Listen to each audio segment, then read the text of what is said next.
Hello everyone and welcome. In this video I'm going to walk you through how to pin apps to Shopify navigation menu. I know some of you have been wondering, how do I pin my apps to Shopify navigation menu? Well, in this video I'm going to show you how it's done. Now, first of all, I need you to know that there's no direct way to pin apps to the main Shopify navigation menu. Here's why and what you can do instead.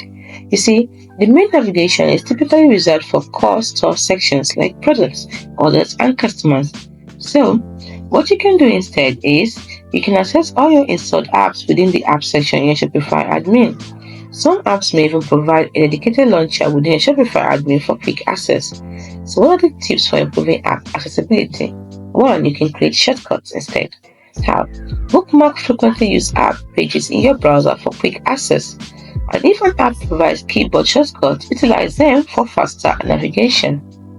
Then, while creating the shortcut, next thing you can do is organize the app. How? Create folders in your Shopify admin to organize your apps and improve discoverability. Next, explore app integration.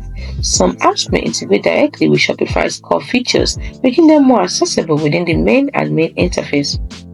Now, as you can see that direct pinning to the main navigation might not be accessible or available, but these tips can help you improve access to your frequently used Shopify app. I hope you found this helpful. If you did, do not forget to like and subscribe to the channel for more. Thanks for